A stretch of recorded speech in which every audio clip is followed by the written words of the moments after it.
So this is what I've learned so far. I'm a middle-aged guy. I don't know that I'm any more extraordinary or ordinary than any other person, but I've been searching, like most of you and most everybody I know, for why am I here? What's life about? What's the deal? And why is it so difficult to figure out whether this world is a dream, an illusion, or all there is?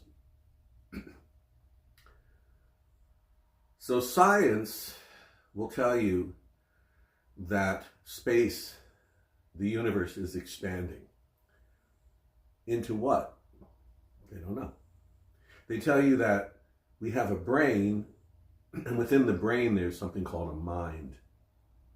But if you dissect a brain, anyone's brain, you can't physically find like anything called a mind. Let's say this coffee cup is your mind. There's nothing physical that you can hold in your hand called a mind. The same thing with ego. You can't find an ego. You can't bring the ego to your table and have a discussion with it. So what's really going on? A lot of gurus and spiritual teachers will tell you, well, the world is an illusion, it's a dream, and everything is just consciousness. You know, what the hell's that mean? You know. So if you look at NDEs, near-death experiences, you discover from people, you know, of very high education, doctors, lawyers, scientists, as well as, you know, people who don't have a lot of degrees, but there's hundreds of thousands of these things, and they tell you a very similar experience, that at some point they die, they flatline, and they leave their body, and they look down, and they see their body, and they say, that's me, but it doesn't feel like me. This soul, or this feeling of this object being outside of my body, it's called a soul, is the real me. And they don't even really have an attachment to their body. And they go through an experience where they kind of go somewhere. I don't know, you could call it heaven or wherever you want to call it. Sometimes through a tunnel. And they land into this place, if you want to call it that, where there's really undescribable feelings of love and acceptance. And they feel very strongly that it's a place that they call home.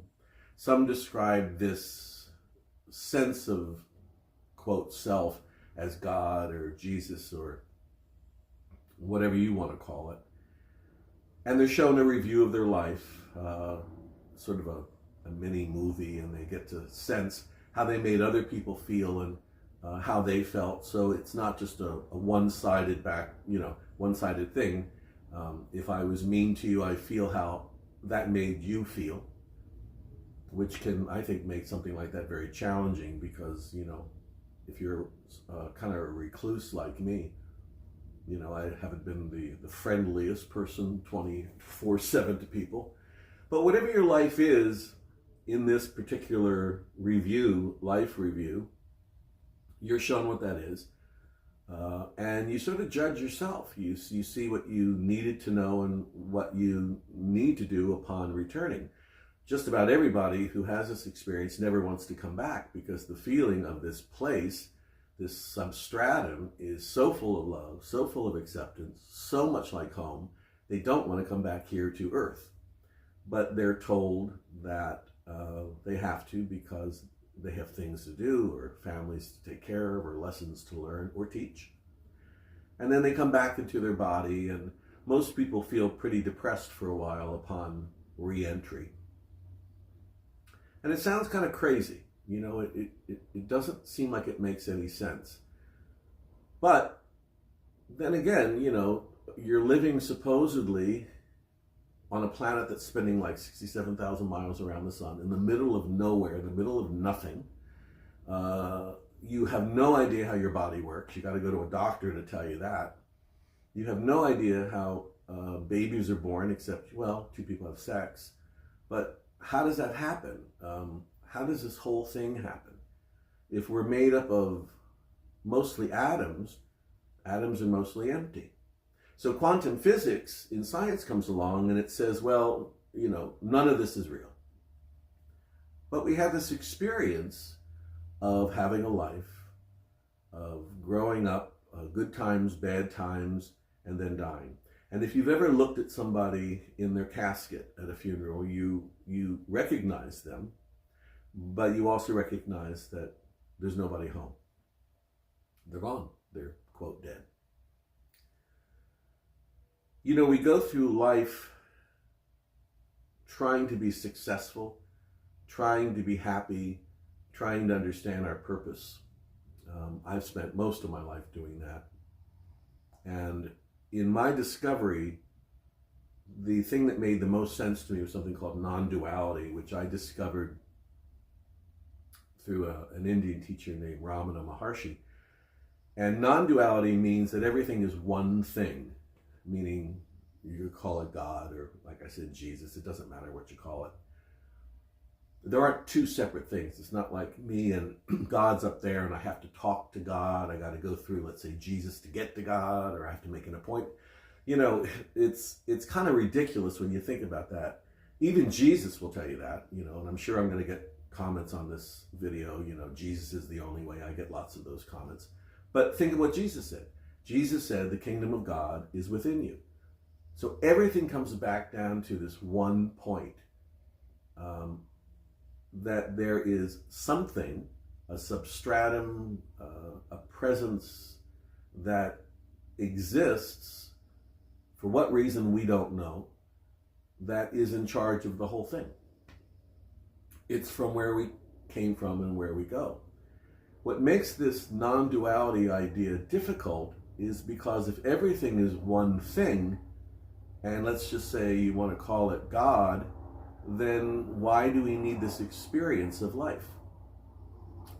So most people say, well, you come to this planet supposedly to learn the point of God or spirituality, the lessons of it, the fact that we're not real.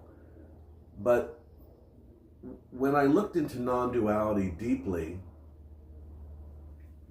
and it said that everything was God, and we were here to know that, it posed the question, well, why does God need to know God? It's like when they say that God created the heavens and the earth in 6 days, and on the seventh day he rested. Was he tired? So I had to do like a deeper dive. I mean, it made sense and it felt right that everything was God, but what do you do with that? You still have these supposed experiences called life, ups and downs, birth and deaths, non-dual experiences, NDEs, OBEs, all of these things. And I discovered something called a jata, which means that nothing's ever been born, and that really nothing exists, and nothing really matters. So that didn't make any sense either, because if nothing mattered, then what is this experience all about?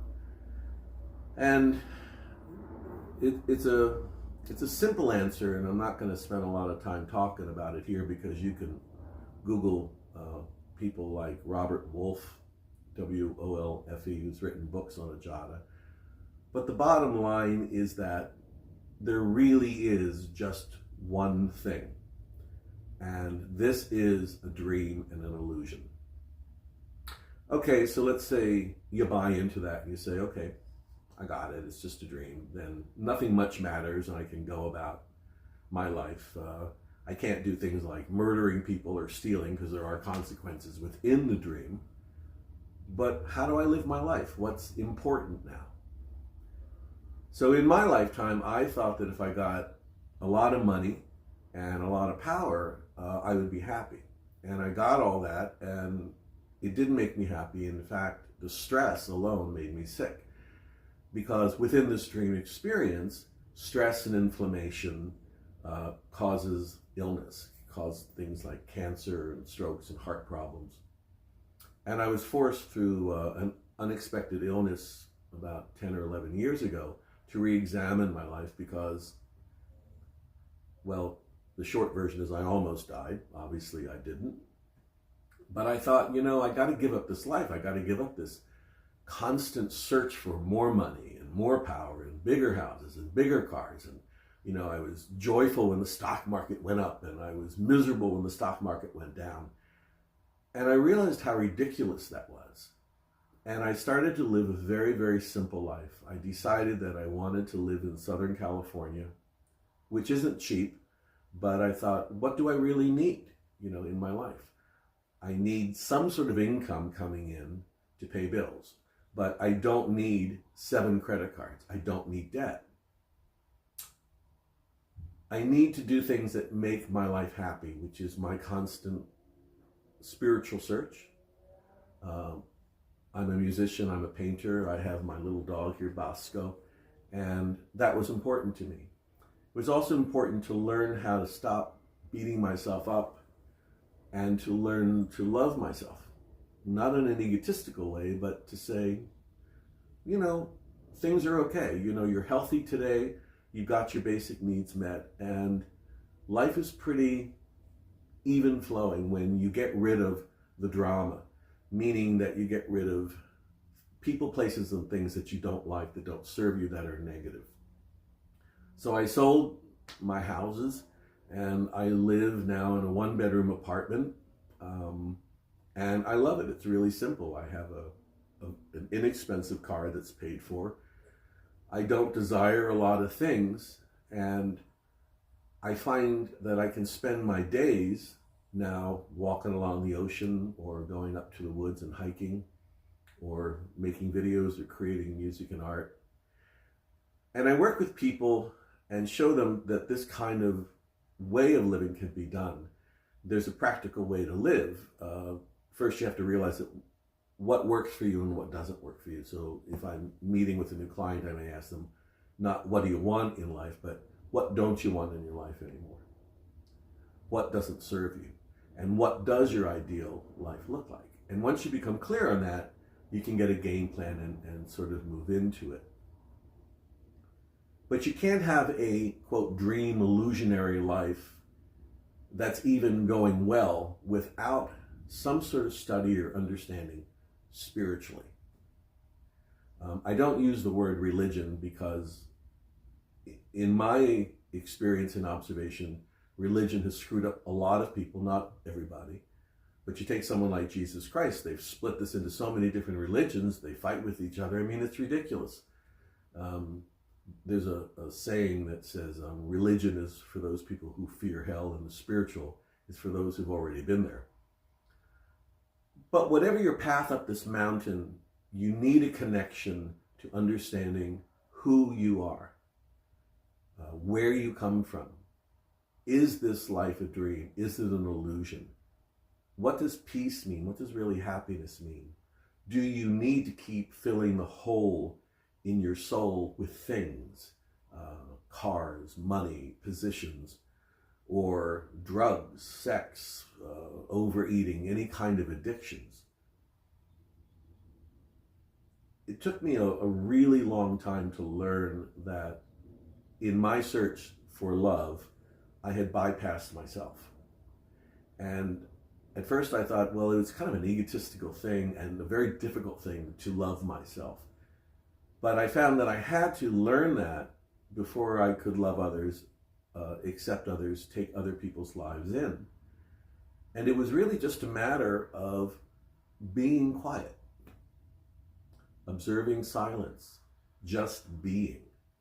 And we're so used to clicking on our cell phones and doing the internet and creating more things in our lives to tamp down the lack of love, the lack of feeling validated that we have.